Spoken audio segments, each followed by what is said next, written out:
দুর্গাপুজোর ব্লগ আনতে একটু দেরি করে ফেললাম, কারণ আমরা তো গ্রামে পূজা দেখতে গিয়েছিলাম আর গ্রামে নেটের প্রবলেম খুব, আর গেলে না অনেকটাই অলসতা লেগে যায়, তাই তো আর ভিডিও এডিটও করা হয় না আর ছাড়াও হয় না। নমস্কার বন্ধুরা, এটা হচ্ছে আমার অষ্টমী পূজার ব্লগ। আর এই অষ্টমী পূজার দিন সকাল সকালই আমরা সোনাপুরো আমরা সবাই মিলেই যাচ্ছিলাম সাজুগুজু করে অঞ্জলি দিতে। আর গ্রামের মন্দিরেই অঞ্জলিটা দিতে যেতে হবে, তাই তো আমরা সাজুগুজু করে বেরিয়ে পড়লাম। আর বেরিয়ে পড়ে কিন্তু অঞ্জলি দিতে বসে পড়েছি। আর অঞ্জলি দিতে না দিতেই ওদিকে দেখুন আমার আর আমার বোনের ছেলে দুটোই কিন্তু বসে বসে আইসক্রিম খেতেই আছে। আর গ্রামে গেলেই তো আমার গলাটা একটু বসে বসে আসে, তাই তো কিন্তু সুরটা এমন শোনা যেতেই পারে। আর এই দিকে অবশেষে দেখুন এই যে হচ্ছে মা দুর্গা, সত্যি প্রতিমাটা যে এতটা সুন্দর হয়েছিল, সবাইকে না একটা লক্ষ্মীমন্ত ভাব লাগছিল। প্রতিমাগুলোর মুখগুলো না অনেক বেশি সুন্দর লাগছিল। আপনারাও কিন্তু সবাই কমেন্ট করে জানাবেন যে প্রতিমাটা সত্যিই সুন্দর হয়েছে কিনা। আর এদিকে সবাই তো ভগবানকে ফুল নিবেদন করছিল, আমি সবার শেষে গিয়ে কিন্তু মা দুর্গাকে অঞ্জলির ফুলটা নিবেদন করছিলাম। আর এখানে আমি মা দুর্গাকে একটা প্রণাম করে নিলাম।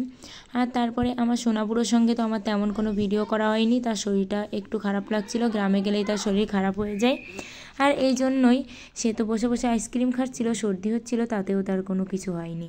তারপর তার সঙ্গে তো একটাও ভালো ছবি তুলতে না পেরে তারপর শেষে এসে একটু ওর সঙ্গে ভিডিও করে নিলাম। আর অঞ্জলি দেবার শেষে বাড়িতে গিয়ে ভাত খেয়ে এসে দেখি এখানে অষ্টমী পূজার বলি হচ্ছে, তাই তো ভাবলাম একটু ভিডিও করে নেই যাতে আপনাদের সাথে শেয়ার করতে পারি, আবার নিজেরাও দাঁড়িয়ে দাঁড়িয়ে এটা দেখে নিলাম। আর এখানে 6 রকমের ফলই এখানে বলিটা দিল। তারপর সারাদিন তো কেটে গেল, আর সন্ধ্যার পরে আমরা সবাই মিলে বেরোলাম ঠাকুর দেখতে। আমি, সোনাপুরোর দিদি, আমার বড় বোন, তার ছেলে, আমার দুটো ভাই, আর আছে ঠাম্মা। আর ঠাম্মাকে নিয়ে আমরা সবাই মিলেই কিন্তু বেরিয়ে পড়লাম ঠাকুর দেখতে। আর এখানে শুরুতে এক এক করে আমরা এক একটা মন্দিরে গিয়ে দেখছিলাম আসলে কোন মন্দিরে ঠাকুরটা বেশি সুন্দর হয়েছে। আর এখানে তো এতটা লাইটিং করেছিল, আর এমনিতেই চোখের প্রবলেম, তাতেও না চোখটাও ধাঁধিয়ে আসছিল। তারপর এখানে গিয়ে তো আমরা কেউ কারোর মুখের দিকে দেখুন ফেসটাই বোঝা যাচ্ছিল না। আর এই যে ঠাকুমাকে নিয়ে আমরা গিয়েছিলাম পূজা দেখতে, আসলে সে তো বুড়ো মানুষ, তবুও তার তো একটু ইচ্ছা করে ঠাকুর দেখতে যেতে, তাই কিন্তু আমরা ভাই বোনেরা সবাই মিলেই ঠাম্মাকে নিয়ে বেরিয়ে পড়লাম ঠাকুর দেখতে।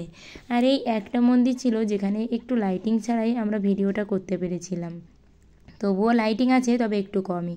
তবে একটা কথাই বলবো, আমাদের গ্রামের এই যে ঠাকুরগুলো আমরা দেখতে গেছিলাম, সত্যি এবছর না তেমন কোনো কিছুই হয়নি, কেন জানি না তেমন কোনো লোক নেই, কেউ পূজা দেখতে যাচ্ছে না, এমন ব্যাপার সবার। তারপরে এখানে আমরা একটু ভিডিও করে নিচ্ছিলাম। আর এই মন্দিরটাতে গিয়ে সত্যি এতটা লাইটিং ছিল যে আমরা কেউ কাউকে দেখাতেও দূরে থাক, চোখটা যেন তাকাতে পারছিলাম না, কোনো দিকেই তাকাতে না পেরে অবশেষে আমরা মন্দির থেকে বেরিয়ে এসেছিলাম। আর এখানে শেষ মন্দিরে গিয়ে দেখুন এখানে কিন্তু নাচ হচ্ছিল, আর ছোট ছোট সোনামণিরা খুব সুন্দর নাচ করছিল, একটা ছোটোখাটো প্রতিযোগিতা হচ্ছিল। আর এখানে এই মেয়েটা না অনেক সুন্দর নাচ করছিল। তারপর অবশেষে আমাদের ঠাকুর দেখা শেষ হয়ে গেলে আমরা বাদাম ভাজা, পাঁপড় ভাজা, যা যা খাওয়া যায় পূজাতে গেলে সেগুলো খেয়েই কিন্তু সবাই মিলে বাড়িতে চলে এসেছিলাম। আমার এই অষ্টমী পূজার ব্লগটা আপনাদের কাছে কেমন লাগলো অবশ্যই কিন্তু লাইক করবেন, কমেন্টে কিন্তু জানিয়ে দেবেন।